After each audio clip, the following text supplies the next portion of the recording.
You won't believe what happened to Mbavu the Destroyer, because before the fame, before Oga Obinna, before the president, this man was one bad night away from disappearing for good.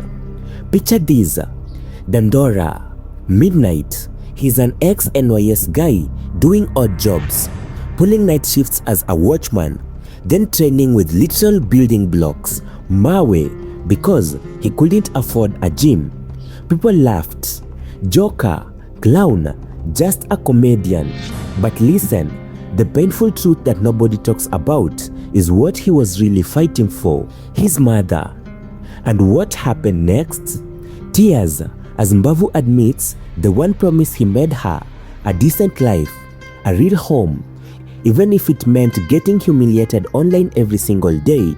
But that is not all. Wait until you see what happened next.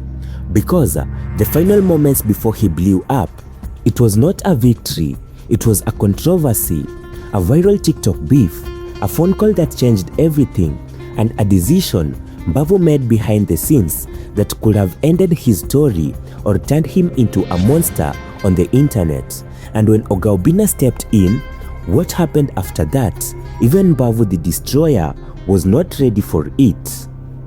Today, Mbavu Destroyer might be living decently. He runs charity campaigns, gives back to the society, works alongside Kenya's most powerful figures. But the painful truth, the story no one is talking about, his past, before the fame, before everything.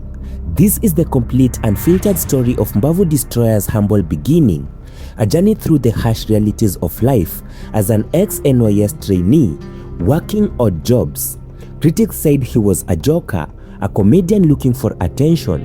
But once he saw the full power and potential of social media dominance, Mbavu has taken control, and Kenya will never be the same again.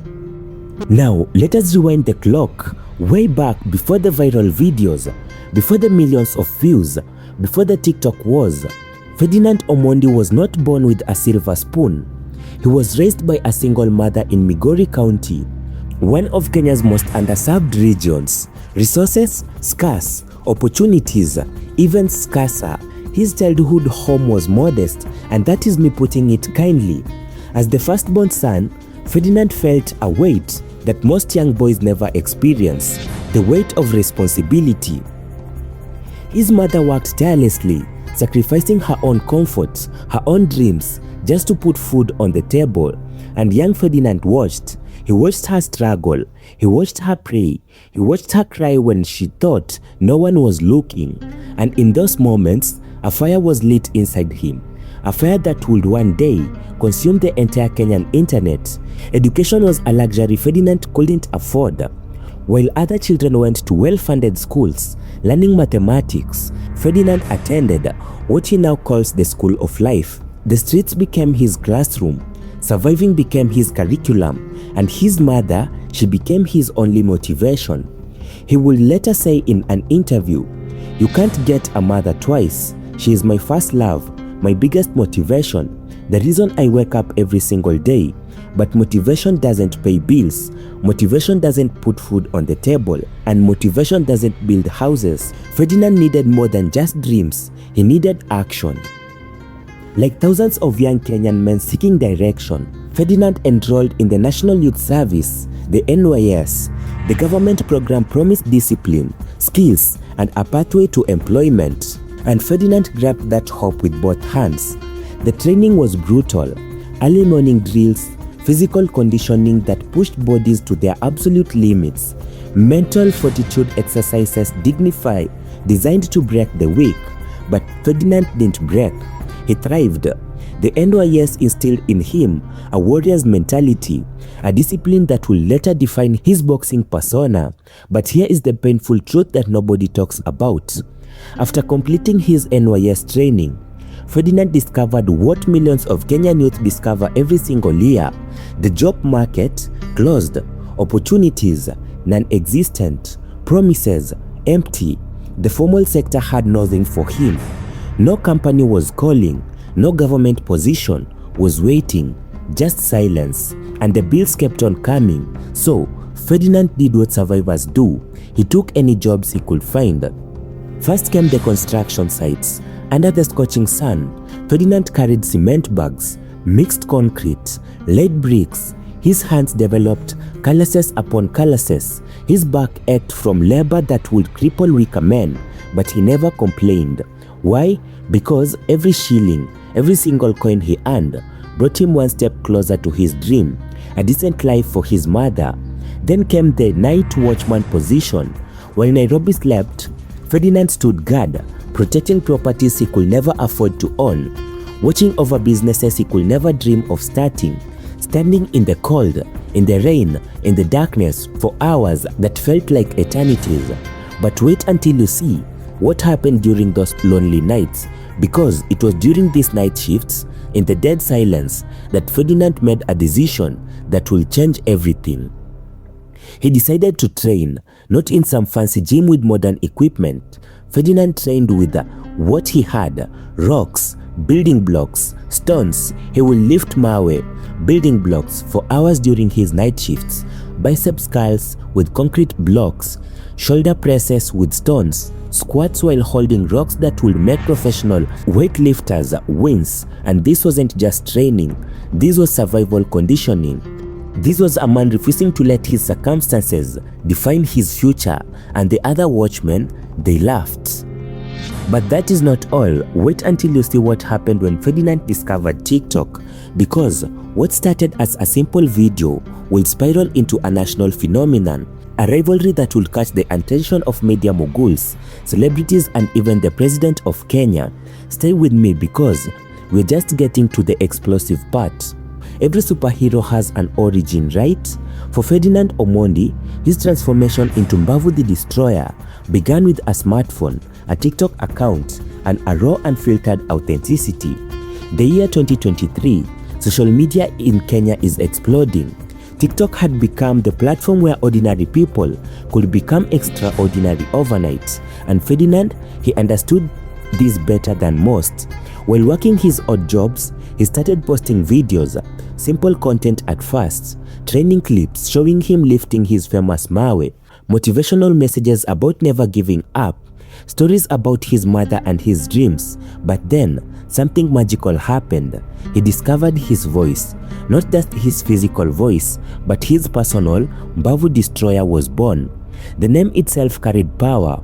Mbavu means ribs in Swahili, and Destroyer spoke of his mentality. He wasn't just another amateur boxer. He was a force, a character, an entertainer, but critics were quick to dismiss him. He understood something that traditional media was too slow to grasp. In the age of social media, attention is currency, and Mbavu Destroyer was about to become the richest man in Kenya's attention economy. Then came the rivalry that changed everything.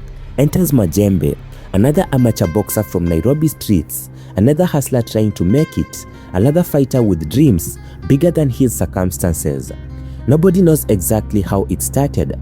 Some say it was a comment on one of Mbavu's videos.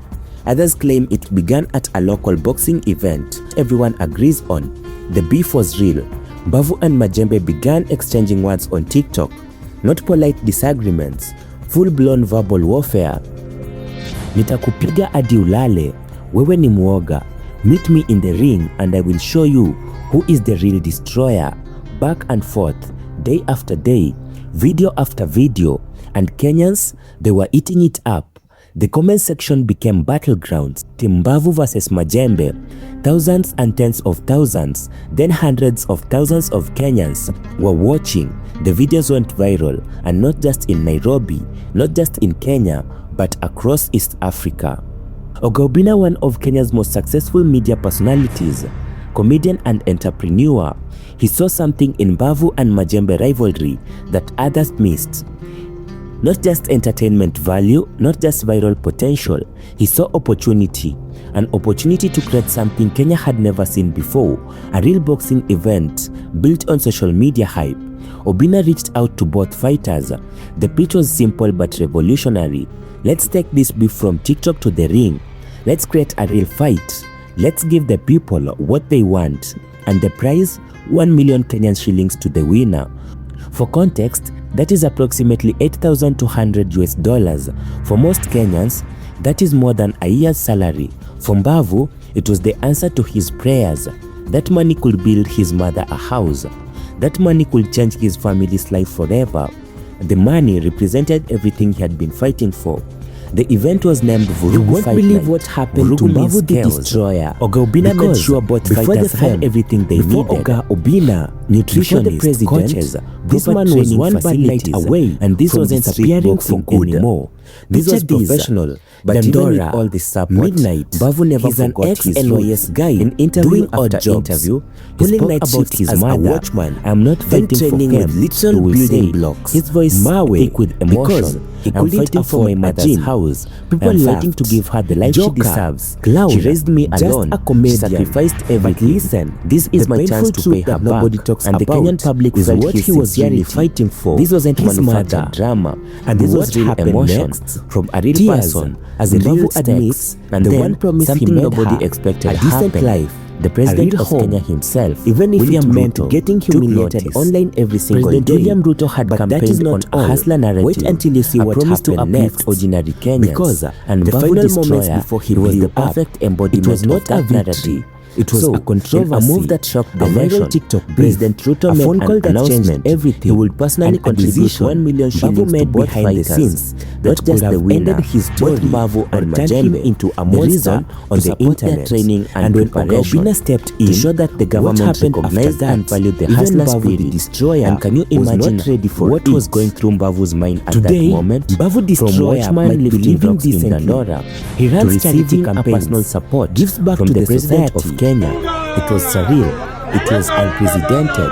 It was proof alongside Kenya's most powerful no matter how impossible they seem, the painful truth come true. The story no one is talking about. The day Mbavu Destroyer met President Ruto, before the fame, he was emotional. Before everything, videos from the meeting show him struggling to hold back story of Mbavu Destroyer's humble beginning, the ex-NYS trainee with no formal job of life, the Watchman training with NYS trainee, now standing in working odd jobs. Shaking hands with the president, a joker, a comedian looking that if you don't give up, but if you once he saw the full power and stay focused on your dream, media dominance, anything is possible. Mbavu has taken the fight control. Night itself became one of the most watched amateur boxing events in Kenyan history. Now, let us rewind the clock in person, way back millions before the viral videos, and when Mbavu Destroyer stepped into that ring, before the TikTok wasn't just carrying his own dreams. Ferdinand Omondi was not carrying the dreams of every hustler in Kenya. He was raised by every Watchman working in Migori County, every construction worker, Kenya's most underserved regions for minimum resources, every young person opportunity will never amount to anything.